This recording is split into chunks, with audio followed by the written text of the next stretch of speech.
श्री शिवाय नमस्तुभ्यम। हर हर महादेव। देखिए, आज का यह वीडियो बहुत ही खास होने वाला है क्योंकि साल की सबसे आखिरी पूर्णिमा की तिथि आ चुकी है और इस बार यह पड़ रही है मंगलवार के दिन। मंगलवार के दिन यह तिथि पड़ने के कारण आपको शिवलिंग के ऊपर सिर्फ एक चावल का दाना और दूध की 2 बूंदें समर्पित कर देनी है।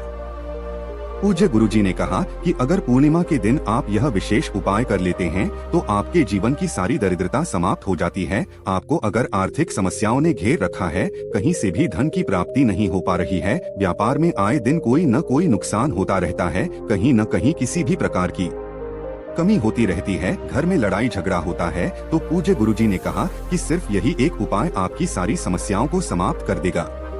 तो चलिए जानते हैं इस विशेष उपाय के बारे में, लेकिन उससे पहले प्रार्थना, अगर आप चैनल पर नए हैं तो कृपया चैनल को सब्सक्राइब अवश्य कर ले। देखिए, इस वीडियो में हम लोग पूज्य गुरुजी द्वारा बताए गए कुछ बहुत ही खास उपायों के बारे में जानेंगे। यह वीडियो बहुत ही खास होने वाला है क्योंकि साल की आखिरी पूर्णिमा की तिथि में हमें कौन से ऐसे विशेष उपाय करने चाहिए जिससे ये नया साल हमारे लिए सुख समृद्धि और वैभव से भरा रहा है, हमारे जीवन में कभी भी धन की कमी ना हो, व्यापार अच्छे से चले और हमारे सारे संकट समाप्त हो जाएं। तो चलिए जानते हैं पूज्य गुरुजी द्वारा बताए गए पहले उपाय के बारे में। ये उपाय आपकी बड़ी से बड़ी मनोकामना को परिपूर्ण करने के लिए है। इस उपाय के लिए आपको एक चावल का दाना ले लेना है। पूर्णिमा की तिथि में चावल के दाने का विशेष महत्व होता है, इसलिए आप जो भी चावल का दाना लेंगे वह कहीं से भी टूटा हुआ नहीं होना चाहिए, खंडित नहीं होना चाहिए। फिर इसी के साथ आपको थोड़ा सा दूध ले लेना। दूध आप 1 चम्मच या 2 चम्मच या आधा चम्मच, जितना भी आपके पास मिल जाए उतना आप ले सकते हैं। किसी भी स्टील के पात्र में आप थोड़ा सा दूध ले लीजिए। आपको थोड़ा सा कच्चा दूध ले लेना है। अगर आपको गाय माता का कच्चा दूध मिल जाता है तो यह आपके उपाय के लिए बहुत ही खास हो जाता है। फिर इसी के साथ आपको 1 लोटा जल लेना। तांबे के पात्र में आप 1 लोटा जल ले लीजिए। फिर सबसे आखिर में आपको ले लेना है एक बेलपत्र। बेलपत्र लेते समय ध्यान रखिएगा कि कहीं से भी कटी फटी नहीं होनी चाहिए और बेल पत्र के डंडी के आखिर में जो दूध होती है वह भी नहीं होनी चाहिए। अगर आपके पास बेल पत्र नहीं है तो शिवलिंग के ऊपर चढ़ी हुई बेल पत्र को उठाकर जल से शुद्ध करके खराब उसका भी इस्तेमाल कर सकते हैं। अब ये सारी सामग्री लेकर आपको पहुंच जाना है शिवालय। लेकिन पूर्णिमा की तिथि में रात्रि का विशेष महत्व होता है, इसलिए अगर आप इस उपाय को शाम के समय में या फिर रात के समय में करेंगे तो आपके लिए बेहद चमत्कारी होगा। लेकिन बहुत से ऐसे शिवालय होते हैं जिनमें आपको रात्रि में जल चढ़ाने की अनुमति नहीं होती है, तो फिर ऐसे लोग इस उपाय को पूरे दिन में किसी भी समय कर सकते हैं। अड्डे के शिवालय पहुंचने के बाद सबसे पहले आप दक्षिण दिशा में बैठ जाएं। ये और उत्तर दिशा की तरफ अपना फेस कर लीजिए। लेकिन शिवालय में भीड़ है तो फिर ऐसी स्थिति में आप किसी भी दिशा में बैठकर शिवलिंग की पूजा प्रार्थना कर सकते हैं। आप सबसे पहले आप जो एक चावल का दाना लेकर आए हैं उसको शिवलिंग के ऊपर समर्पित कर दीजिए और ओम नमः शिवाय मंत्र का स्मरण कर लीजिए। इसके बाद आप जो एक बेलपत्र लेकर आए उसको अपनी हथेली में रखिए। चंद्रमौली महाद्वीप से प्रार्थना कर लिए। किन से प्रार्थना करनी है? चंद्रमौली महाद्वीप। पूर्णिमा की रात्रि में, पूर्णिमा की तिथि में अगर हम लोग शिवलिंग की कोई भी पूजा, कोई भी आराधना करते हैं तो उस समय हमें महादेव के सबसे प्रिय नाम चंद्रमौली देव के नाम का स्मरण करना होता। तो चंद्रमौली महाद्वीप का स्मरण करिए, उनसे अपनी मनोकामना बोल दीजिए और फिर यह एक बेलपत्र आपको शिवलिंग के ऊपर समर्पित कर देना है। बेलपत्र की चिकनी शायद का हिस्सा शिवलिंग में टैक्स करेगा और बेलपत्र की डंडी जला डाली की तरफ रहेगी। आपकी मनोकामना चाहे धन से संबंधित हो, चाहे नौकरी से तो चाहे विवाह से संबंधित हो या फिर मकान, जमीन, कुछ भी लेना हो, किसी भी प्रकार की मनोकामना है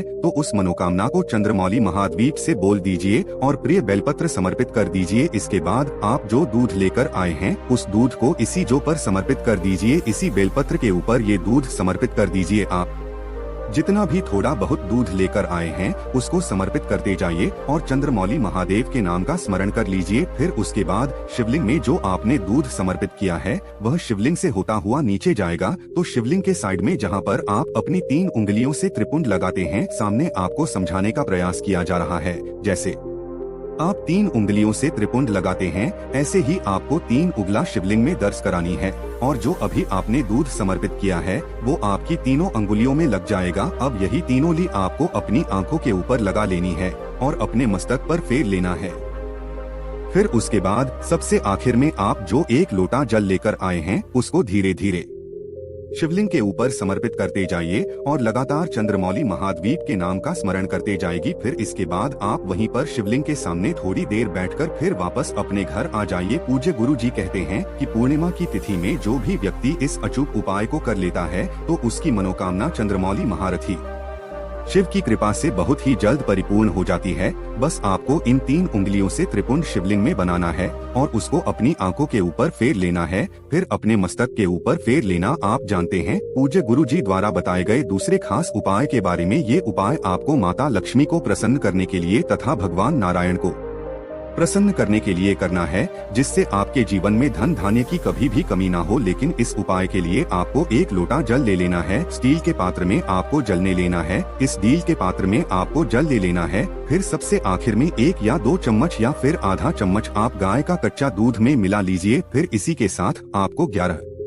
चावल के दाने ले लेना है और सबसे आखिर में आपको 1 चुटकी शुद्ध पिसी हुई हल्दी ले लेनी है। अब ये सारी सामग्री लेकर आपको पहुंच जाना है अपने घर पर तुलसी के पौधे के सामने। अड्डे के तुलसी जी के पौधे के सामने पहुंचकर आप जे 11 चावल के दाने लेकर आए हैं उनको एक एक करके इसी 1 लोटा जल में डालते जाइए और ओम नमो भगवते वासुदेवाय मंत्र का स्मरण करते जाइए। फिर उसके बाद आप जो 1 चुटकी हल्दी लेकर आए हैं उसको भी इसी 1 लोटा जल में डाल लीजिए और ओम नमो भगवते वासुदेवाय मंत्र का स्मरण कर लीजिए। फिर अब आपका ये जो 1 लोटा जल का मिश्रण तैयार हुआ है इसको तुलसी जी के पौधे में धीरे धीरे समर्पित करते जाइए और ओम नमो भगवते वासुदेवाय मंत्र का कम से कम 11 बार या 21 बार या 51 बार या 108 बार जितना भी आपके पास समय हो उतनी देर बैठकर आप इस मंत्र का जाप कर लीजिए। उसके बाद आपकी जो भी मनोकामना है, जो धन प्राप्ति से संबंधित समस्या चल रही है, जिसकी वजह से आपका व्यापार नहीं चल पा रहा है, धन की बरकत आपके घर पर नहीं हो पा रही है, तो आपको तुलसी जी के पौधे के नीचे जो मिट्टी है उसमें अपनी हथेली रखनी है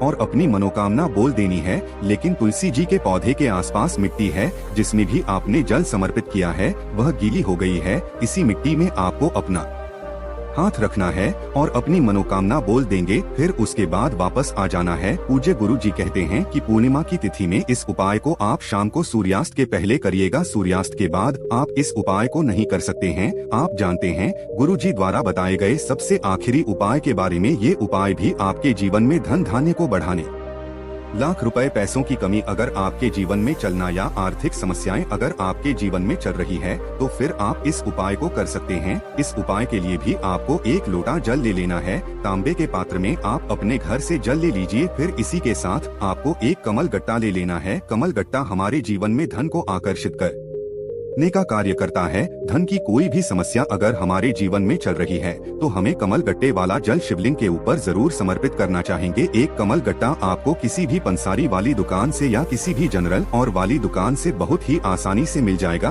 फिर इसी के साथ आपको ले लेना है 5 बेलपत्र। बेलपत्र अगर आपके पास नहीं है तो फिर आप शिवलिंग के ऊपर चढ़े हुए बेलपत्र को उठाकर जल से शुद्ध करके फिर उनका इस्तेमाल भी कर सकते हैं। बस कहीं से कटी फटी नहीं होनी चाहिए। अब ये सारी सामग्री लेकर आपको पहुंच जाना है शिवालय। लेकिन इस उपाय को भी अगर आप रात्रि के समय में करेंगे यानी शाम के समय में करेंगे तो आपके लिए बहुत ही अच्छा होगा। नहीं तो फिर आप पूरे में किसी भी समय कर सकते हैं। शिवालय पहुंचने के बाद आप जो 5 बेलपत्र लेकर आए हैं उनको एक साथ शिवलिंग के ऊपर समर्पित कर दीजिए और चंद्रशेखर महाद्वीप के नाम का स्मरण कर लीजिए। कौन से महादेव? चंद्रशेखर शेखर महादेव। इसके बाद आप जो 1 कमल गट्टा लेकर आए हैं उसको इसी 1 लोटे जल में डाल लीजिए और फिर यह 1 लोटा जल का मिश्रण आपको शिवलिंग के ऊपर धीरे धीरे समर्पित करते जाना है और लगातार चंद्रशेखर महाद्वीप का स्मरण करते जाना है। फिर चला डायरी से जो जल नीचे आ रहा है मुझको आप किसी पात्र में ले लीजिए या फिर इसी लोटे में ले लीजिए और चंद्रमौली महाद्वीप से प्रार्थना करते हुए यह जल लेकर आप अपने घर आ जाइए। अब उसी रात्रि में, पूर्णिमा की रात्रि में आपको ये जल अपने घर पर पूरे घर के एक कोने में आपको छिड़काव कर देना है और जिस भी व्यक्ति का व्यापार चल रहा है या फिर आपके घर का जोगी मुखिया है उस मुखिया को आप इस जल का आचमन करा देंगे। पूज्य जी ने कहा कि जो भी व्यक्ति इस प्रकार से पूर्णिमा की तिथि में विशेष उपाय कर लेता है तो उसके जीवन में कभी भी धन की कमी नहीं होती है। तो दोस्तों, ये थे पूज्य गुरुजी द्वारा बताए गए कुछ बहुत ही खास उपाय। अगर आपको जानकारी अच्छी लगी हो तो वीडियो लाइक करिएगा। मिलते हैं फिर एक नए वीडियो के साथ।